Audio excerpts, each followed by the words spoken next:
Why Cheon Seo Jin saved Logan Lee? This isn't the only confusing question, but also how in the world Cheon Seo Jin got to know about Baek Jung-ki, how Cheon Seo Jin knew Dante is going to kill Logan that day, and so many more confusing questions. I thought and thought so much and tried to connect dots of every theory I had in mind, but only this theory, which I will be sharing today, answers all the questions. So buckle up, Penthouse detectives, and let's dive right into this video. Let's start from the past. When Cheon Seo Jin went to jail, she was burning with the fire of revenge. Seo Jin was extremely angry at Dante. Why wouldn't she be? We need to remember that Dante abused Seo Jin mentally and physically, locked her up, didn't let her meet Eun Byul, and he also took all her wealth from her in various ways. So Cheon Seo Jin started preparing for her revenge plan right inside the jail. Seo Jin used to get visited by her secretary quite often in the jail, and during that time they were planning something. Seo Jin couldn't wait for her to get out. She knew she needed to take action right inside the jail. Seo Jin knew that Logan Lee is a very important card in destroying Dante, so Seo Jin ordered her secretary to spy on Logan and keep track of all his movements. While spying on Logan, Cheon Seo Jin found that Logan is constantly meeting this guy named Baek Jung-ki. Cheon Seo Jin wondered why this guy is so special and why is Logan trying so hard to take this guy to Korea. But Cheon Seo Jin didn't know that Baek Jung-ki is related to Joo Dan Tae at that time. Cheon Seo Jin's main goal was to have Logan under his control or on his side. So Cheon Seo Jin decided to target Baek Jung-ki as Logan needed Baek Jung-ki the most at that time. So Cheon Seo Jin investigated more on Baek Jung-ki and didn't find much information, only that he's obsessed with money and gambles all the time. So Seo Jin knew that this guy can easily be bought with money. During this time, Seo Jin knew she needed to keep a close eye on Dante too, instead of only focusing on Logan and his whereabouts. So that's how Seo Jin found out that Dante is escaping the prison and will be killing Logan. Also, it could be possible that the security guard that gave that newspaper to Dante, the same newspaper must have come in hands of Seo Jin too, and Seo Jin is clever enough to decode the message. So when Seo Jin found that Logan is about to get killed, she knew she had to save him in order to have the upper hand on Dante and destroy him. Also, Seo Jin knew that she can't save Logan before the bomb because then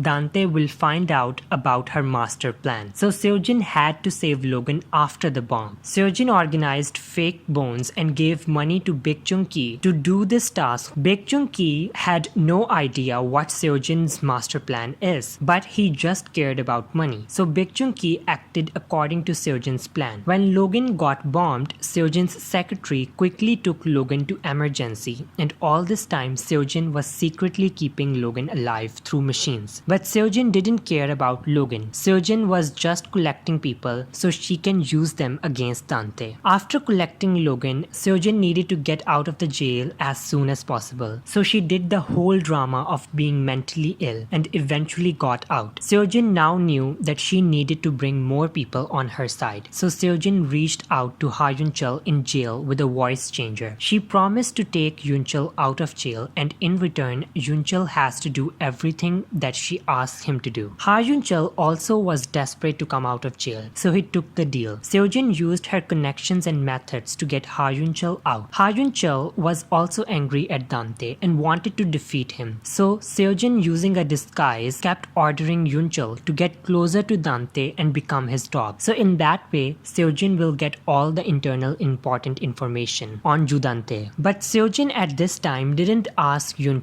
to treat Logan because it wasn't her main concern to treat Logan as long as he was alive. Also, Seo Jin was busy with getting back up, taking back Chonga, and making her comeback as a soprano. Seo Jin thought everything is going according to her plan. She was very confident that she will get to become the director of Chonga Arts Center. But on the day of the center's opening, Yoon Hee comes and drops the big bomb that she has has more shares in Chonga Art Center than Seo Jin, and that she will be running for the director's position. Seo Jin's all dreams shatter at that very moment. Seo Jin couldn't let this ever happen because Chonga is more important than her own life. She killed her own father for Chonga, so we know in no way she can let Yun Hee take Chonga. But now comes the major plot twist. Firstly, let's understand some laws. There's no way Seo Jin can so easily get shares of Yun Hee even if Yun Hee dies. It doesn't work like this, and there's no law of any country at all that lets the share of any person go to some other person magically after their death. If Yun Hee died, her shares should lawfully go to Bae Ro Na, her daughter, not some random people like Seo Jin. So there's only one way Seo Jin got the shares. Yun Hee herself gave Seo Jin her shares of the Chonga Art Center. But Yun Hee isn't a fool. Of course, Yun Hee got something back in return for giving Seo Jin the shares, and that something is Logan Lee. Seo Jin told Yun Hee that Logan is alive and that she will let Yun Hee have Logan if Yun Hee will give her the shares of Chonga. Of course, Yun Hee would agree to this deal because Logan is very important, and Yun Hee got those shares in the first place because of Logan's money. So Yun Hee and Seo Jin make this deal. Seo Jin gets the shares, but she still has to tell Yun Hee about Logan's location. But before that, Yun Hee is already busy finding the truth about Suryeon's twin. Also, before Yun Hee gets to know Logan's location, Eun Byul gets kidnapped and Yun Hee tries to save Eun Byul. But when Cheon Seo Jin comes to the cliff where Eun Byul and Yun Hee are, she remembers all the troubles Yun Hee gave to her, and out of hatred and jealousy, Cheon Seo Jin decides to kill off Yun Hee once and for all. So Seo Jin pushes Yun Hee off of the cliff. Now everything was set for Seo Jin. Everything is perfect. Her biggest rival died and she got her shares too. She becomes the director and get her fame back. But Seo Jin feels bad from the inside. Her conscience is killing her from the inside. She feels bad for Yun Hee. Yun Hee literally saved Eun Byul from a kidnapper and risked her own life for Eun Byul. Also, remember when Seo Jin is going after Eun Byul when she is kidnapped, she is saying, "Please Yun Hee, save Eun Byul. I will do anything for you." Also, after Yun Hee is dead, and whenever someone talks about Yun Hee, and when Dante badmouths about Yun Hee, we can see that Seo Jin is angry and looks like she feels guilty. So Seo Jin decides to fulfill Yun Hee's last wish, which was to save Logan. Don't you think it's so weird that Seo Jin saved Logan the day he got bombed,